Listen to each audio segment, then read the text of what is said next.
What's up, everybody? Welcome to The Stack. I'm Alex. What's up? I'm Pete. And on The Stack, we have a ton of comics to talk about, so let's get right into it. We got a big one right here. X-Men, #1 from Marvel, Woo! written by Jed MacKay, art by Ryan Stegman.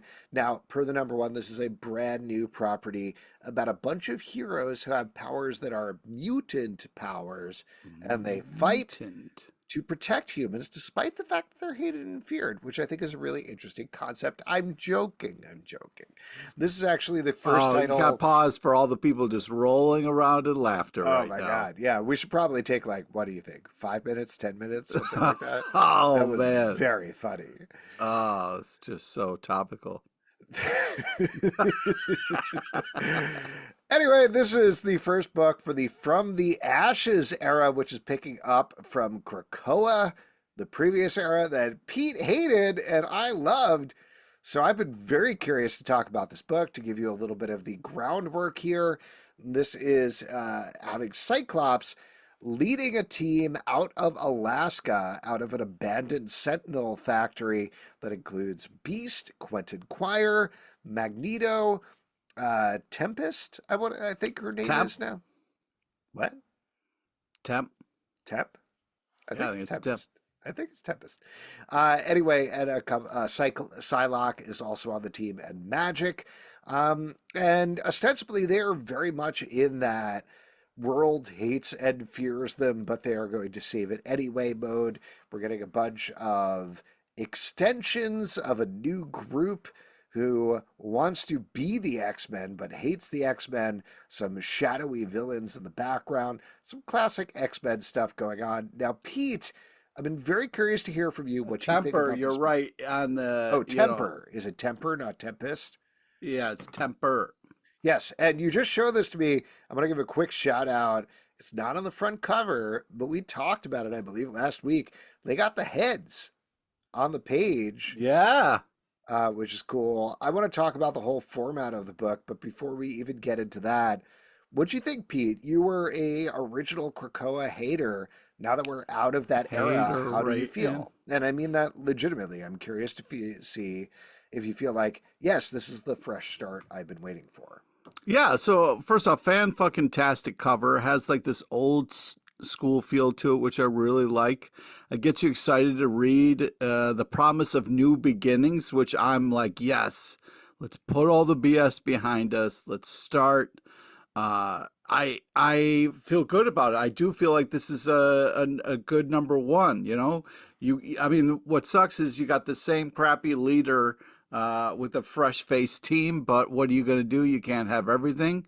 But yeah, I do think I loved this. I thought this was great. You know, we got a different kind of look to this team.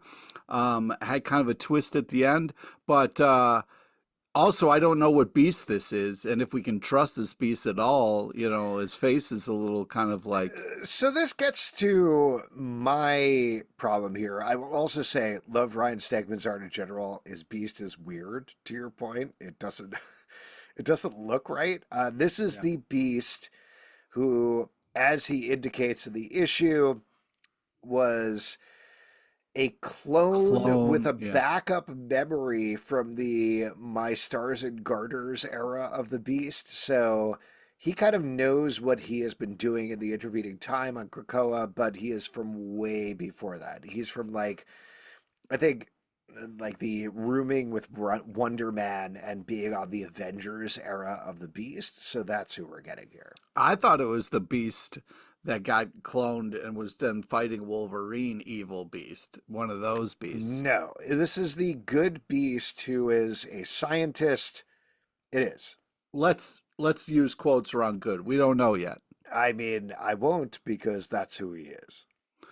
Well, we just had to have a giant evil beast battle not too many issues ago where there were tons of evil beasts running around. This guy says he's a clone and you're ready to trust him? Like, okay. Come on, bro. Let's be smart about this. Here's actually my problem with this book is I generally enjoyed this, but as a clean start, I disagree with you. This 100% is not. The amount of insane continuity that's going on here is so difficult to parse for anybody.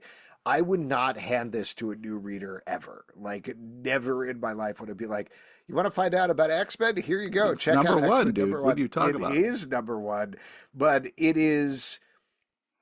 I wish there was a clean break from the Krakoa era. I wish they weren't so respectful from it.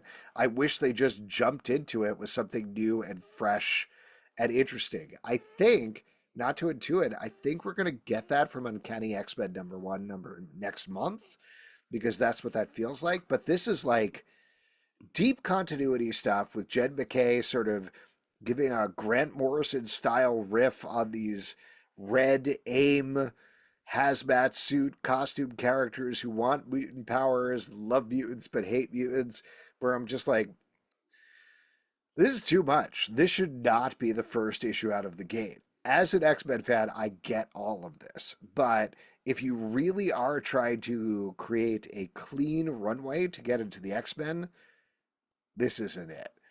On the other hand, I want to say very positively, like I talked about the heads, I love the magazine format of this book. That was thrilling to me as an old school fan, and that almost could, contradicts what I just said. But like throughout the book, they have the heads identifying everybody. They have a quick recap on the credits page, but then they also have like a very old school bullpen style 2-page thing in the middle of the issue where they're talking about what's coming up in the X-Men, what's happening right now in X-Men number one. They ask everybody, what was your first X-Men issue? Everybody has very bad answers. I just want to mention that. I don't know if you want to. Oh, don't judge people's answers. It's not like you can I'm pick what your sorry. first X-Men book All of was. them are It like, I was don't what it know. I is. picked up an issue of X-Men at a convenience store and it was great. I'm like, come on, give me Dude, something specific.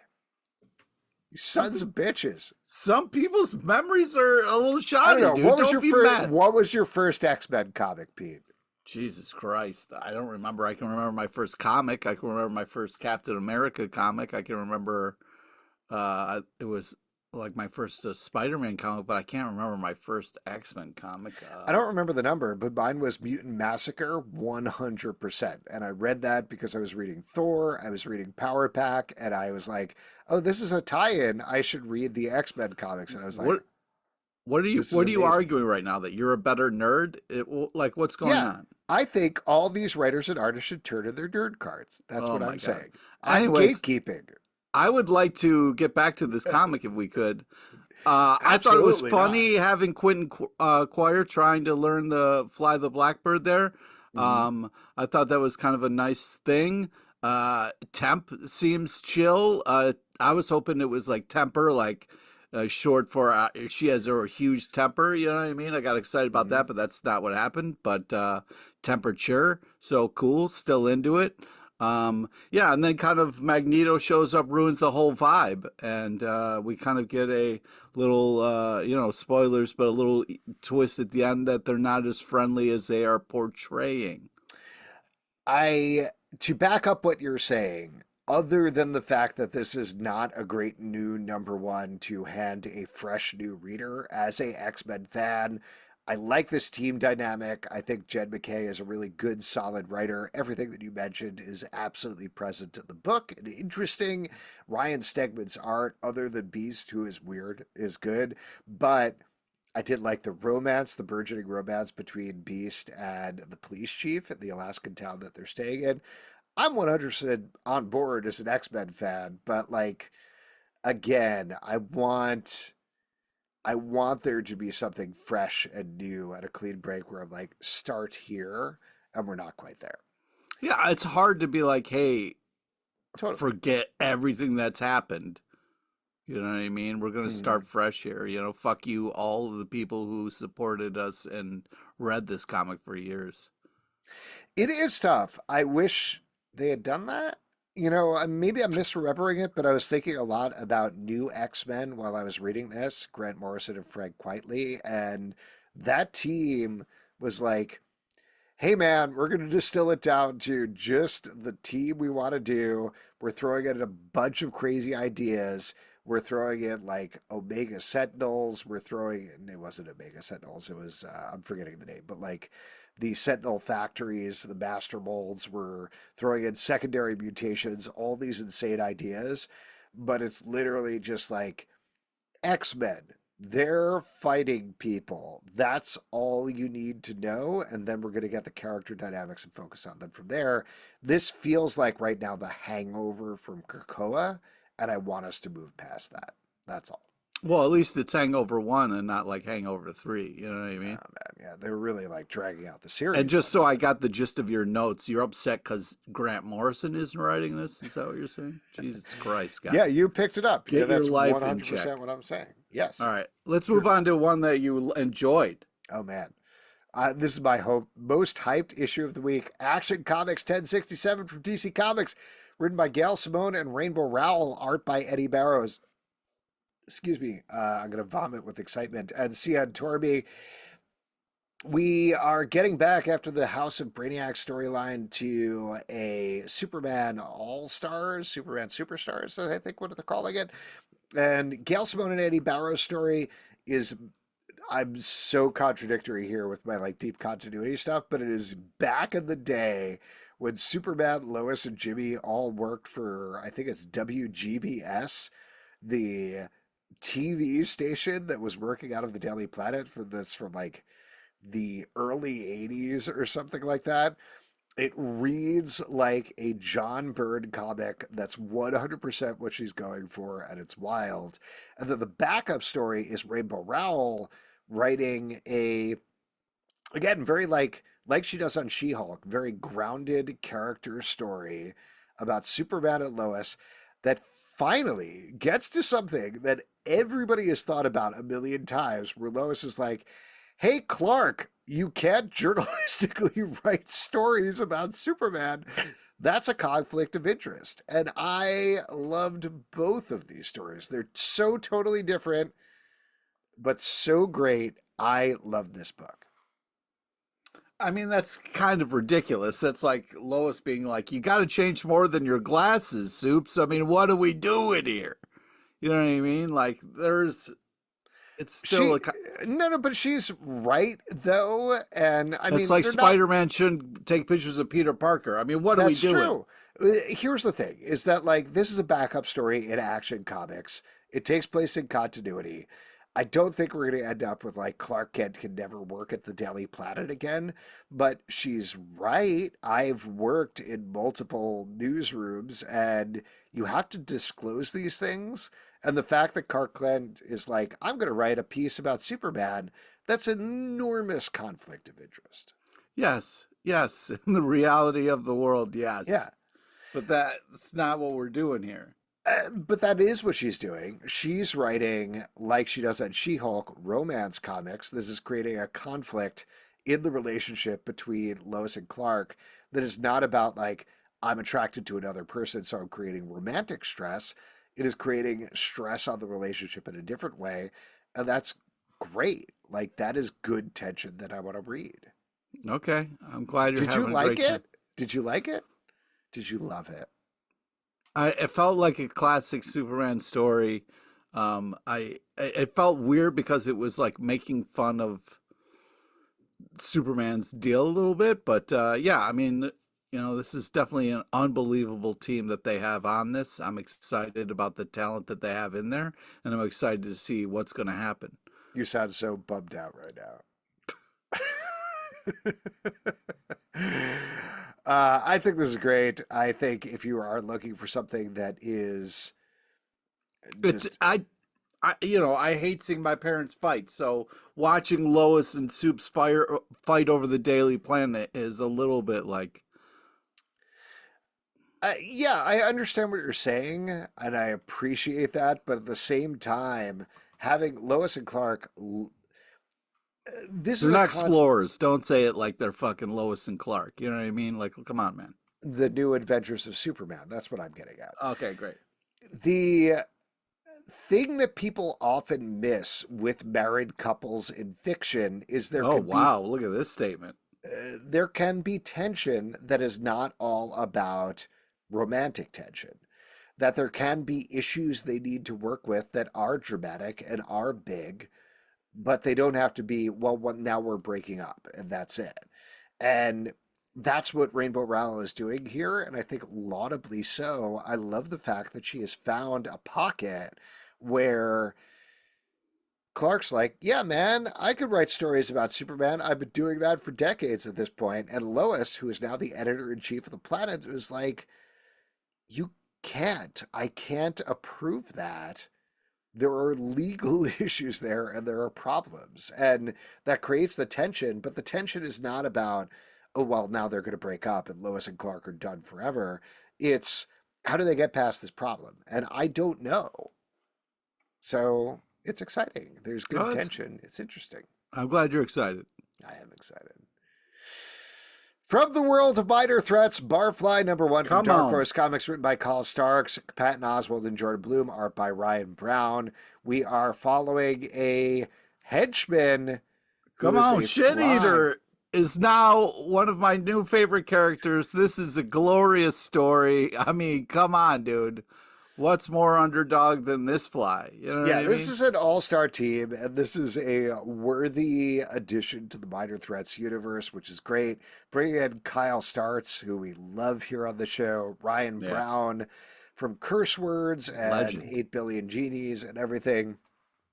Great team to have here.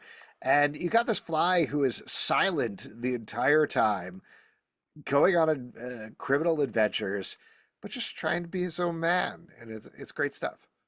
Yeah, it's touching. It's impressive what artistically is being done with the character who doesn't talk. Uh, he kicks butt. I love it. I just I love a short guy who doesn't take any shit. You know what I mean? It's just very moving and powerful, and it's nice to see. You know, I see. You think you're the fly. who doesn't think they're the fly in this comic? I don't know, man. You don't Definitely wear not any. band-aids all over your head when you get beat up? Come on. I love him getting beaten up and having band-aids on his compound eyes. Great visual. It's Really fun. good. Transformers #10 from Image Comics, written by Daniel Warren Johnson, art by Jorge Corona. Big stuff going down in this issue as the Decepticons, I'm going to get to a spoiler here. Sorry about the spoiler, but are summoning Cybertron to the orbit Oh of boy. Earth. It's a bad idea. I've been not necessarily down on this book, but definitely like my thing is not metal dudes smashing against each other. But there's some great dramatic stuff that happens in this issue. Yes, dude. This is emotional issue alert, dude. This is gonna get you in the feels. I mean, again, spoilers, but like when Soundwave like is trying to put Ravage back together, and they're like, "There's no time." I was like, "Oh, Soundwave, oh." That's some great stuff. I mean, I love what's going on. This continues to be such a great comic and such a fun nostalgia bath and all the great waves. Amazing art, fantastic action, some real kind of dealing with some real issues here. I love this. Dealing with some real issues like a planet coming into the orbit of another planet. No, I'm talking about people dealing with loss, Oh, asshole. whatever, man. Whatever. Never dealt with loss, but I have dealt with the thing that I mentioned. The Ultimates #2 from Marvel, written by Dennis Camp, art by Juan Frigeri. The Ultimates, now assembled as a team, are making an assault on the White House to free whoever is in the basement from Midas, who has taken over the White House and bought it.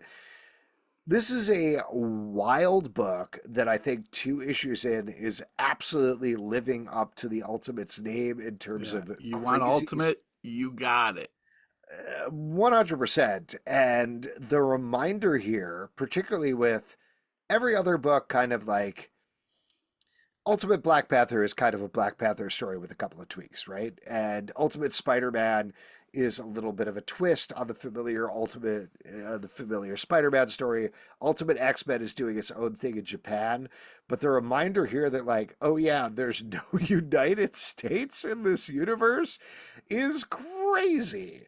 And the riffs that Dennis Cabs does here, there's a great panel where a kid looks at Captain America is like, what do you think his A stands for? Which riffs off that classic Mark Millar moment of, what do you think my A stand? Do you think my A stands for France? And Captain America pointing to his head. Great stuff. Winky, fun, great character reveal at the end. I had a blast reading this book. Yeah, it's in your face ultimate action. So yeah, this really does do got good job of living up to the title. And that's what I think you want from these kinds of books is like, okay, we know the regular universe, what would the ultimate kind of version be? And this is pushing some boundaries here on July 4th when you got a big brawl in the White House. Mhm. America. The other thing that I'd throw out there is that Ultimate Spider-Man has felt like the backbone of this new line, but as of issue two, it feels like that very quickly pivots to the Ultimates, which it should be. Pivot. We get a bunch of great sequences peppered throughout where Captain America lives through with virtual reality, the alternate history of this multiverse, and it's dark and it's upsetting. It's hard to read, but great stuff. This is big storytelling in the way that only comics can. From the DC Vault, Death of the Family, Robin Lives, number one from DC Comics, written by J.M. Dematteis, art by Rick Leonardi. This book is basically what if you all weren't jerks back in the day and killed Jason Todd, and instead we're picking up with the Joker has died instead. The strong implication is that Jason Todd killed him, and Batman and Gotham City is reeling from that. What'd you think, Pete? This is fun. It's got such a cool old school vibe to it on purpose. Touching ending, really fantastic art. I loved it. A lot of twists and turns, and it's a fun choice to revisit, I think. I agree. I like this a lot more than I thought I would, and it is down to that old school feel. It looks and reads Are you on this. mad that you voted to kill Robin? I didn't. I didn't have access to a phone at that point. I was very young. I was basically a fetus. Oh, okay. What was I saying? I don't I don't know. know. You did a big sigh there that you were pissed I'm not about sure. I age lost my and train of thought. Why life. don't we move on? Talk about You the were just like, oh man, I was a fetus. It was a tough time. You couldn't use phones of Venuses back then. You yeah, couldn't. Mama, let me use phone. I get one collect call. You were probably talking about the death of the family and you know how much you like the different choices that are made in this issue. Yeah, I think it's good. I think if you're a fan of that, it feels of a piece of Death in the Family. The Domain, number one from Image Comics, written by Chip Zdarsky, art by Rachael Stott. This is spinning off of the Public Domain title that Chip Zdarsky has been writing and drawing that is all about a real world comic book creation. Here we're getting to see that comic book in action, which is very interesting. Pete, what'd you think? Yeah, I think this is kind of super interesting. And I just think that the space and the kind of the bracelets that kind of make superheroes, the space bracelets, is a fun thing to kind of play with. You know, this kind of like uber version of yourself that you get to turn into a little bit would be. I mean, if I was going to roll up on some aliens, that would be the best case scenario to find those space bracelets. You know what I mean? I thought this was okay. I wanted this to take a bolder stab in some direction. Maybe the So idea. So you wanted like you put on a space bracelet and then you're kind of you're now on Well, Wall so Street and you here's can the make thing, different and this decisions. is this is more of a global thing, but it is very tough when you do something about people creating something fictional to let it match up to the actual thing. And I say that like when you're doing a movie where somebody says, "Hey, this is the best band in the world." When they play a song, oh my God, it better be the best song in the world. Or at least it better be feel like part and parcel with that what you would expect from that sort of band. And a lot of the times it's just not. Here we're getting a comic public domain where they're creating a comic And this comic is like, it's a good, solid superhero comic. And that's it. And maybe that's the idea here is ultimately what they're creating with the domain is like, yeah, that's a good superhero comic. But I want something that has a bigger, bolder, wilder take.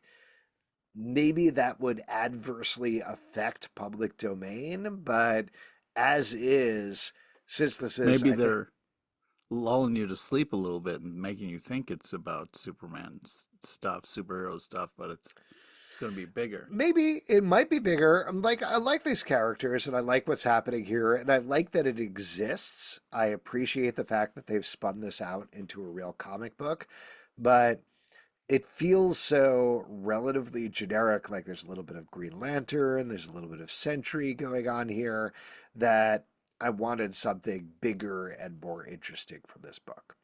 Okay. Pete, can we get to our blood block? Yes, finally. We need some like music and graphics that like welcome to the Blood In Hunt. general, we need some music and Blood graphics. If anybody is Hunt! listening to this and they are a audio producer, please, for the love of God, help me out. I'm Welcome dying to the here. Blood Hunt. Welcome to the Blood Hunt. I like that you just blasted past all that sad thing that I was saying. The Yeah. Incredible Hulk, Blood Hunt #1 from Marvel, written by Philip Kennedy Johnson, art by Danny Earl. Hulk might be the only person who can't die by getting bitten by vampires, so of course he goes to a small town and gets attacked by them. This is one of my favorite issues of Incredible Hulk in a while. I thought this was a Yes, great dude. one shot. Sort of like a mix between the Descent with the Hulk in the middle of it. Great stuff. Yeah, I couldn't What are agree you more. nodding your head no about? What's I, going on? I was like, I was with you, and then you said the Descent kind of stuff. I think this is so much better. But anyways, Have awesome. you watched The Descent? Yeah, amazing cover.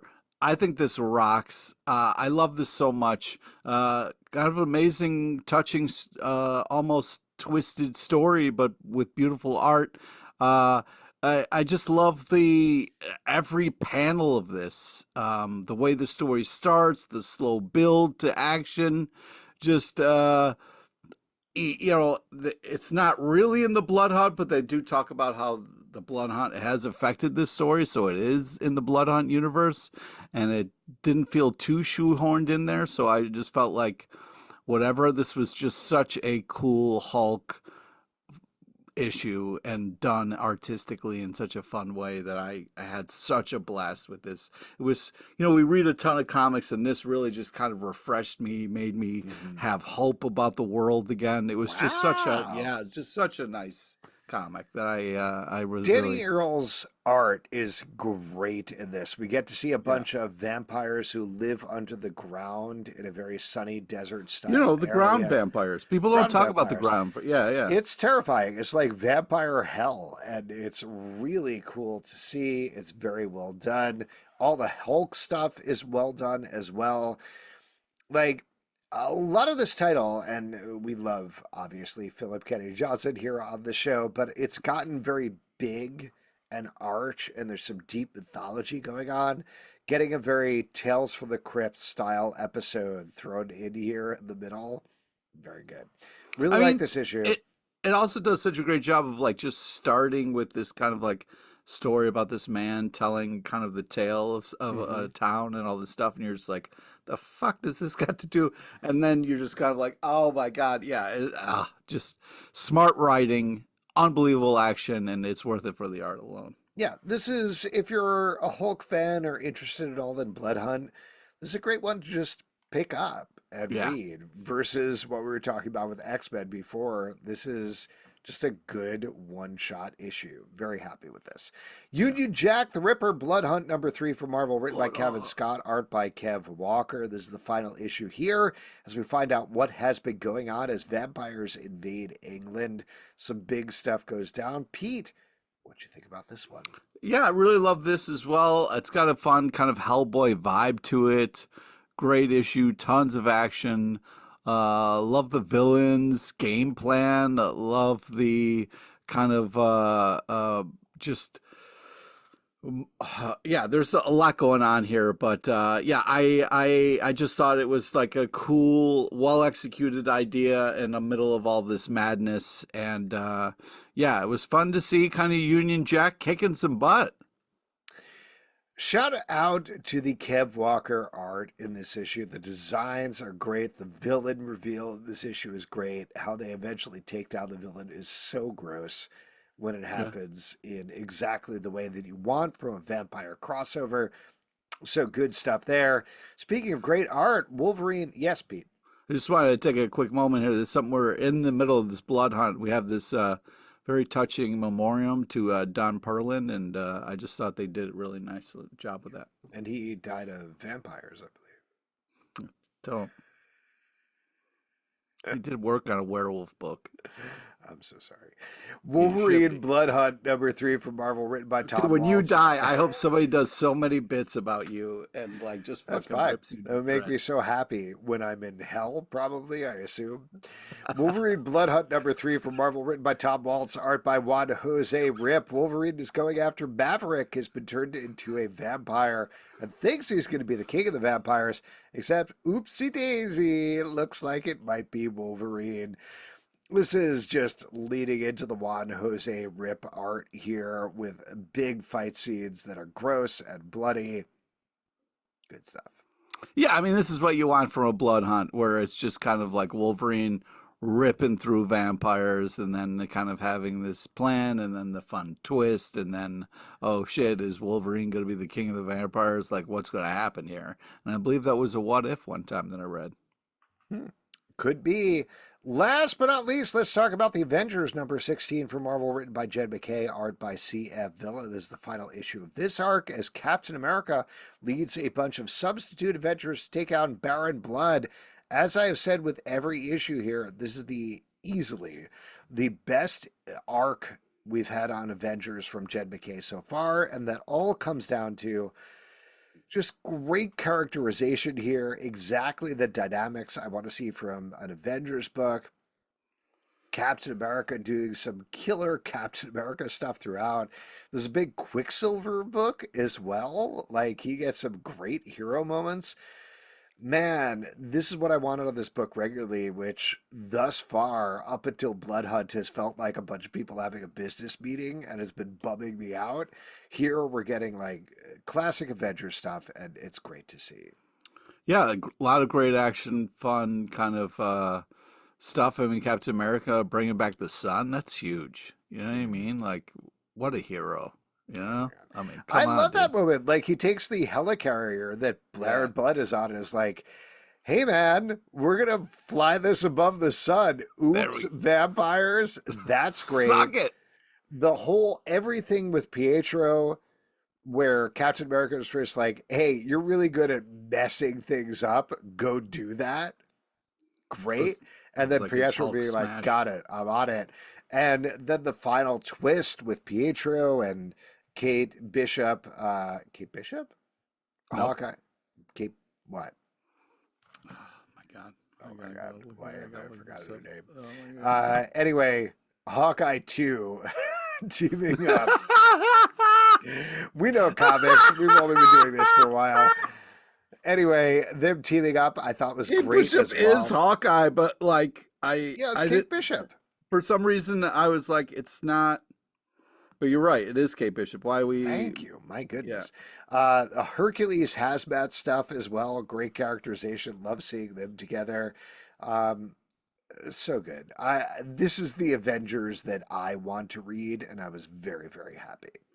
I was interested to talk to you about the end there, where I think it's like the second last panel or something, where he's like, "Oh crap, I missed," and something seems to happen. I'm wondering if you had any theories about that, or So Captain America has a different shield right yeah, now. He tries to take down Baron Blood. He can't. And so he ultimately ends up missing because it has different weight than his regular shield.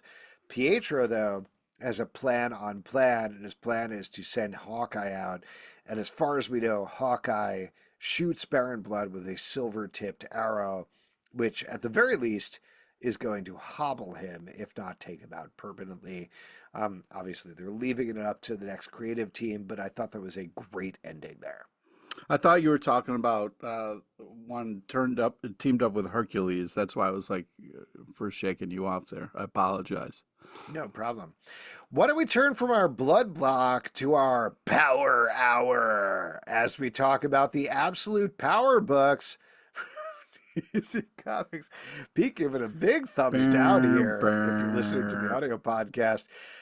Let's kick it off talking about Absolute Power, Task Force 7, #1 from DC Comics, written by Leah Williams, art by Caitlin Yarsky.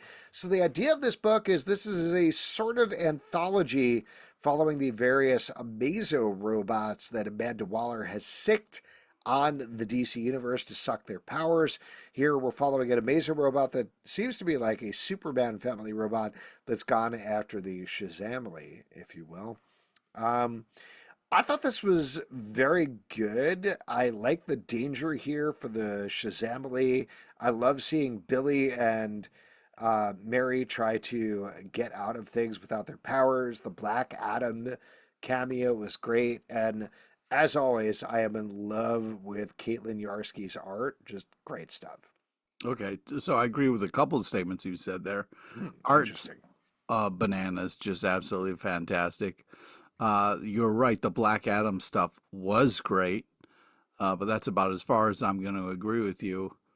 You know, she's manipulating people all over the place, and you really felt for that purple guy. So I don't know. I'm hoping this is going to get fun at some point, but right now I'm not having a good time. Purple guy meaning Parasite? Yeah. Oh, great. I like the mystery with the Amazos. There's something going on with them that's interesting to me. So we'll see what happens. Why don't we move on, though, and talk about the second Absolute Power book, Green Lantern #13 from DC Comics, written by Jeremy Adams and Mark Guggenheim, art by Fernando Persarin and Matthew Clark. Hal Jordan is powerless and has been captured by Amanda Waller and King Shark and tied to a very conspicuously Green Lantern symbol, crucifix type thing. I don't know how they built that, but they did. And ultimately, it's about him and how he escapes. And then in the backup story, we're getting some other stuff happening in the world of Green Lanterns, continuing the ongoing story. I thought this was great, a great Hal Jordan story. I love the King Shark stuff. I love how he pushes forward with no powers. I continue to really like this event, as clearly Pete does not. Yeah, I mean, oh man, dude, like when King Shark was just beating up Hal Jordan and then Waller was just watching. Oh, that was great comics. You're right. I'm having a blast, you know? It's fun. And then, I like watching people beat the shit out of people. hey, that's cool, but then I like Rocky, aka King Shark, you know what I mean? But then Yeah. he got chained up at the end and I was like, nobody wins in this comic. But it was fun to see Sinestro turn into a Red Lantern. That Mhm. makes sense. Yeah, why not? Could be. Yeah. Yeah. Could be. You don't like Green Lanterns anyway, so why don't we close down our power hour and move on to other comics? Ain't No Grave, #3 from Image Comics, written by Scotty Young, art by Jorge Corona. In this issue, our main character, who is dying and trying to confront death to get some extra life, ends up gambling to move forward in her journey. This is a great issue of this book. I was a little iffy about it in issue 2. I felt like they were spinning the reels a little bit. But we get back on track here on a casino boat. Good stuff. Yeah, first off, glorious cover, just absolutely fantastic. Yeah, I would really love this issue. I thought the art style was so cool and just really brought you into this twisted kind of world. Loved all the action, adventure, and just fantastic evil villain character design there. I'm also sucker for the old kind of like trying to outsmart somebody at a card table type of situation. So I thought that was a blast and a fun story. So yeah, I thought this was a fantastic package. Yeah, I agree. Scotty Young is doing a great job here. Jorge Corona also doing a great job. They're clearly a team that knows how to work with each other, and that has come to bear here. Kill All Immortals, #1 from Dark Horse Comics, written by Zach Kaplan, art by Fico Ossio. Go listen to our interview with Zach Kaplan about this very book on the live show. Too bad we couldn't talk to him about this issue. Son of a bitch. How dare Yeah. you? Yeah, it's to be honest, since he's not here, I You agree hated with this. Oh, everything that we said on the show. I think this is such a great first issue. Does such a good job of like getting you pumped by the end. You know what I mean? That kind of mhm. last panel reveal really kicks us into another gear. And yeah, I think it's artistically phenomenal. And yeah, it's a fun, interesting story and great kind of setup. I love the title here, which, like we talked about in the show, is such a walking through the comic shop being like, okay, prove it to me. And then the book actually proves it to you in terms of following this character, Frey, who is in love with a regular human being, takes her home to meet her family, and it turns out they're all immortals. They are the descendants of Leif Erikson. They're very not so loosely modeled on Norse gods, and they're trying to kill each other. And I'd say it's that's a red flag. You know what I mean? Like if mhm, you go on a date with somebody and then they get murdered in front of you, and then they're like, "Listen, totally, I'm immortal." That's a red flag. You know what I yeah. mean? I don't know if you get a second date. I don't know. I mean, it's kind of nice because you're like, well, I never have to watch them die. All right. I mean, yeah, that's a plus. It's not where I go on first dates, but you know, what are you gonna do? Yeah, But like, I that's think always my first date question is, am I going to have to watch you die? And if they're like, I no, I'm really want to immortal, I'm watch you like, die. Are you gonna rob me of that, or like, what's your? I uh, like to size up who's gonna die first on a first date. You know what I yeah. mean? Just kind of like, what's Okay, your real health? quick. All right, let's play a fun thought experiment. And it's weird, I've never gotten a second date. Oh man, Huh. huh? Can't. Anyway, this book is great. Fico Ossio's art is great. It's violent, it's Oh yeah. bloody. I will mention we've got a peek at the second issue as well, and it only picks up from there. So this is a great one to get on board with. This feels like a big new comic. Amazing Spider-Man, #53 from Marvel, written by Zeb Wells, art by Todd Knock and Ed McGuinness. Spider-Man is still wrestling with the fact that he has a spear filled with sins, and Green Goblin is manipulating him. Meanwhile, Miss Marvel and a group of ragtag heroes are trying to take Green Goblin down. Yep. I want to say, and I thought about this a lot and how I want to word this. Yeah, Great sure. art. Great art. I It's, think Zeb Wells is awesome. I don't know, man, though. Like the spear and the sin jumping and the different. do you know what bothers me the most? And we talked That about this that with the robot exploded at the worst possible time. No, no, no, no. That that's they something. just killed Wreck Rap like it was nothing. Both of those things are things that I think are going to pay off next issue. The thing that Okay. bothered me the most was the way that he characterizes Craven, or is this the son of Craven, or whatever is going on here, where he's like, I've just watched the Sinister Six die. Now I must head off against the spear and watch the final battle begin. And it's like, I don't care. I am not emotionally involved in this whatsoever. Craven is a guy who hunts people.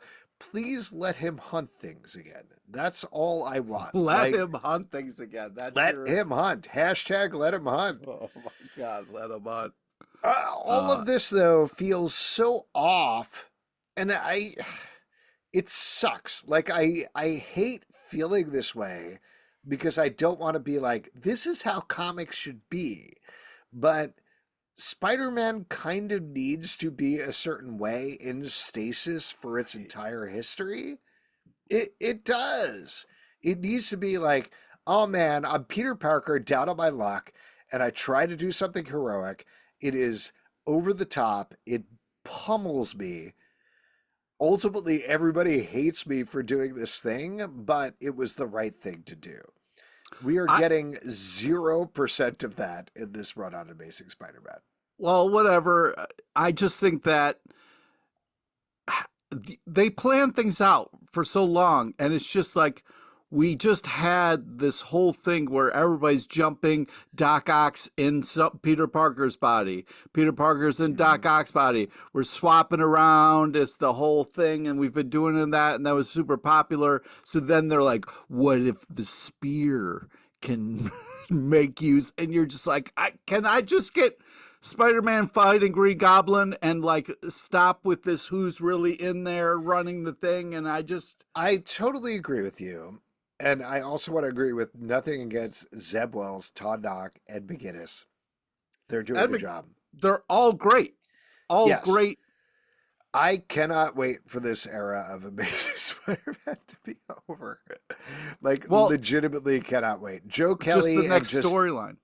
Joe Kelly and Justina Ireland are taking over starting in October, I think. They're doing a storyline called The Eight Deaths of Spider-Man. I'm like checking my watch, counting the hours until this is done because this does not work. But Batman Gotham by Gaslight. The Kryptonian Age #2 from DC Comics, written by Andy Diggle, art by Leandro Fernandez. This is a Victorian era Batman. In this issue, we're getting a lot of other characters, and this is kind of bring to bear my biggest fear with this title, frankly, is that it was going to be like a Dark Knight Returns 2, where versus following the main character, Batman, we start throwing in a bunch of other stuff. We haven't gotten Superman yet, but spoiler, we get Wonder Woman here and their take on that. I don't know. Really good art. amazing art. Great. Amaze balls. Yes. It feels very like mixed halfway between Frank Miller and Mike Mignola, I would Mm, say. mm. And I like that. I just don't need the rest of it. Well, I think that the art does such an amazing job of pulling you into this kind of different kind of world. Also, I love and again, spoilers, but the Constantine that we got in this is fun. The Bat versus Talia train fight was really awesome. And, Wonder Woman has a fantastic entrance at the end. But I just think that understand what you're saying, but we also got like a lot of cool shit, so I'm not going to be mad at it. But yeah, this is artistically worth it. Geiger #4 from Image Comics, written by Jeff Johns, art by Gary Frank. We are getting our radioactive man and his squire are heading to the organ people who steal organs in this Ooh. post-apocalyptic world. And they are doing some heroic stuff. They are trying to save some folks. I think this new run on a Geiger, since they have switched over to Ghost Machine, has given it such a new lease on life. Like Justin's very frequent thing has been that it's spinning its wheels in terms of Geiger's family is behind the door. He is bummed about that. The end. This is finding new modes, is pushing the story forward. You got your Gary Frank art. I'm very into it. Yeah, I don't know about what Justin was saying, but I do think this is an amazing team. I love this issue here. Um, and apparently these bad guys have never seen John Wick because you don't mess with someone's fucking monster dog. You know what I mean? I Mm-hmm. mean, you fucking do not do that. And yeah, I'm excited for what's to come. Um, yeah, this is just action packed and a solid issue. So yeah, I very much enjoyed this. Daredevil #11 from Marvel, written by Saladin Ahmed, art by Aaron Cooder. Daredevil was thrown down an elevator shaft last issue by Kingpin, who, as we find out by the end of the issue, though I think everybody kind of knew this, is taken over by Greed, one of the seven deadly sins. He is trying to recuperate with Elektra over the course of this issue. At the same time, Bullseye is torturing a young kid who knows that Daredevil is Matt Murdock. It's great to have Aaron Kuder back on this. I just love his art, but I still don't know about this run. I hear you. I hear you. Yeah, I also agree that the art is absolutely fantastic. But I enjoyed this issue a little bit more than you. Yeah, I don't know what's going on with like Daredevil really being trying to live his priest life and then also having the Kingpin kind of be the devil seems a little crazy. But Elektra is just such an amazing partner in this, and I don't think Daredevil deserves her. But man, she is just phenomenal in this, and I like the kid story that we're getting here because it's more complicated than just like a kid knows a secret and will Bullseye like get it out of him. There's a little bit more layers to it, so I think they're doing a great job with that. But man, what a kind of scary premise of Bullseye being left alone with a child. So like, yeah, I think it motivates Murdoch in a way that I think is great for the character. So I'm excited to see what's going to happen. Monsters Are My Business, #4 from Dark Horse Comics, written by Cullen Bunn, art by Patrick Piazza Lunga. This is the final issue of this series, which is pitting a bunch of monster hunters against a bunch of monsters. Oh, I see what they did there. Pete, I always am curious to hear your take on this title. What did you think? Yeah, this is a blast. I really thought this is amazing art, great character design, tons of action, and monster blood. This delivers on its title, and it's just a great package. You got the buns, hun, and you got yourself just phenomenal art. So this is a great team, and it seems like they're having a blast with this book, and it kind of shows. So. It really leaves it open for a second run, and I do hope they head there because there's so much more to do with this world, and it is a fun one with its own mythology. So we'll see what happens. Outsiders #9 from DC Comics, written by Jackson Lansing and Colin Kelly, art by Robert Carey. In this issue, we get the drummer and oh my gosh, I was going to say Batwing. Is that his name? Yeah. Sure. Well, whatever. Two It's people. not the signal, right? Nope. Okay, Definitely great. not. Whatever it is, two characters are heading to a land where there's a giant cannon that could destroy the world. We're dealing with a lot of like weird continuity stuff here. I like this issue. I didn't like it as much as the Batwoman issue that happened last issue, but I appreciate the fact that we're bringing the team together, leading into the potential finale in a couple of issues' time. Yeah, this is enjoyable. I like the Helmet of Fate yelling. I'm a sucker for that for some You reason. love that. What Yeah, is and that? I don't know. It's just fun to me. Hmm. And then Batman and the Helmet of Fate read a really old comic together, and I thought that was meta and beautiful. And then spoilers, but Beast Boys really comes through at the end there, and great times, great artwork. This I thought this was enjoyable. Cool. I feel like you read a different comic book that I did based on everything that you just said, but why don't we move on and talk about Precious Metal #2 from Image Comics, written by Tarsi van Polgeest, art by Ian and Bertram. This is a prequel to Little Bird, one of our favorite comic books here Oh my on the God, show. And we are continuing to deal with some big war stuff, some big religious stuff. As usual, Ian Bertram's art is next level in this issue, particularly with these battle scenes that happen in the second half of the issue. They're wild. Yeah, I mean, not to be a broken record here, but this is worth it for the art alone. I say this all the time with this artist, but so impressive. The world that is created here, it's tripped out, it's futuristic, it's just so amazing. I don't have the words, but I just it's worth it. It's really worth to kind of go and look at this. And yeah, I get lost in the art so much. I'm like, oh yeah, I'm supposed to be reading, but it's just it's yeah, it's great. It's really great. Get Fury #3 from Marvel, written by Garth Ennis, art by Jason Barrows. Frank Castle is closing in on Nick Fury, who has been captured in the Hanoi Hotel back in the Vietnam War. Frank Castle is dealing with some issues of his own. As usual with this book, Garth Ennis knows how to write a war book. Jason Burrows knows how to draw a war book. So there's some violent stuff, there's some gross stuff, but just well characterized and good. Yeah, a great cover, great package. You know what you're getting, as we kind of said before, when you have Ennis on the title. And they deliver. I mean, I can't wait to the next issue. I mean, Castle and Fury together. I mean, come on, what a pair.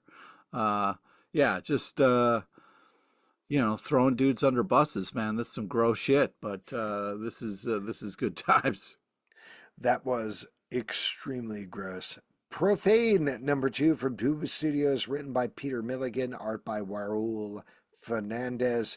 We are following a detective who knows he is a fictional character and has come through to the real world and is trying to figure out the mystery of who killed his author. I like this issue better than the first issue. I thought the first issue was a fair amount of good but rote setup. Here we're really getting into the meat of the mythology of this world, and I thought it was great. Yeah, I agree. This is awesome. Amazing art. Gets maybe a little bit too meta for my taste, but great story, fun twists and turns. Great team, great package. I do want more swearing, you know? Because it's profane. Yeah. Interesting. This reminds me a bit of Unwritten, the Mike Carey Vertigo series from Oh, back in the day, just in interesting. terms of its meta-ness. It's a very different plot, very different characters, but Very different style of art as well. yeah, but at the same time, it feels like of a piece in terms of what it's saying about fiction. Falling in Love on the Path to Hell, #2 from Image Comics, written by Jerry Duggan, art by Gary Browne. In this, we're following a bunch of merciless killers who are sent to an island in purgatory where they all have to battle the undead. Pete, that seems right up your alley. Take it away. Yeah, I mean this is fun. I mean, first off, tons of action, amazing art. What's not to love here? You know, I love this kind of welcome to hell. This is kind of a an interesting version of this kind of hell landscape, but also where maybe you have a cute meat, meat cute, and Kyuki! yeah, Kyuki! A real yeah. cucumber Kyuki! I'm losing it here, but Me the too. it's definitely one of those things where if they're gonna fall in love, I love the start of this, so I'm on board as the uh, person who roots for rom coms the most. Yeah, I need to read the next issue of this to really get on board. There's been a lot of setup so far, but I really like Gary Brown's art. And like you said, I want to get to the romance thing. We're not quite there yet. Yeah, So, not what, but that you know, it's there. There's the starts of it for sure. yeah, see what happens. Yeah, we will. X-Men, Heir of Apocalypse, #3 from Marvel, written by Steve Fox, art by Netho Diaz. Apocalypse is holding a tournament to discover who is going to be his heir, per the title, and we are down to a couple of candidates by the end of this issue. This is surprisingly less focused Hunger Games than I thought it was going to be, but I don't know. I'm having an all right time. Yeah, I think this is fun. Has kind of I love the you know feel from it's got the same kind of font and everything for Age of Apocalypse, so Mhm. nostalgia factor is high for me. So Angel and APOC going talking and I think that obviously Sinister is going to betray some people, and that's just going to happen. But yeah, I felt like this was a fun X-Men story. My one qualm about this is that, similar to how we were talking about X-Men #1, it's like, just put it behind you. I don't, if we're past the Krakoa era, we don't need a bridge here. I don't need to know who Apocalypse's heir is. This feels like an unnecessary series if we're wiping the slate clean. So that's a little bit of a bummer. But we'll see what happens. Crocodile Black, #3 for Boom Studios, written by Philip Kennedy Johnson. Once again, art by Sam. We are following a dude who is wearing some crocodile boots and killing people. Pete, take it away. Yeah, the boots are a super important part there. Yeah, wholly messed up, violent story here. A lot going on. It's an original story, though. Great art. I'm excited to kind of read more, but kind of an interesting start here from Philip Kennedy Johnson. So I'm intrigued. I'm in. We'll see what happens. Sam's psychedelic art is the real standout of this issue of this series for me, as our main character's psyche continues to degrade. It is depicting it in this wild, unnerving way. So good stuff. It's not like any other crime book that I think I've ever read, and I'm very intrigued to see what happens next. Last but not least, let's talk about Five Stones by E. Adam Ferris. This was sent to us by a friend of the show. It is a retelling of the David and Goliath story in comic book form. This was a very nicely done retelling. What did you think, Pete? Yeah, I thought that I started reading. I was like, whoa, this is super religious, bro. You know what I mean? Like really leaning into the vibes. But yeah, I felt like this was a kind of a fun, kind of like heroed up version of David versus Goliath, and kind of a like they bulked things up, made them kind of more like evil monster type stuff. So I thought it was an interesting kind of take on these characters that are so like already etched in people's minds. So it's always fun to see what people do with kind of stuff that is so kind of out there, So yeah, but heads up, it's pretty religious. There you go. If you want to check it out online. Once again, it's called Five Stones. And that is it. If you'd like to support this podcast and all the podcasts Great we do, art, Patreon. Though. Yeah, very fun art. Patreon.com/Comic Book Club to support the show and all the shows we do. Apple, Spotify, Android, or the app of your choice to subscribe and listen to the show at Comic Book Live on Twitter/X, comicbookclublive.com. For this podcast and many more. Until next time, we'll see you at the Comic Book Club. Yeah.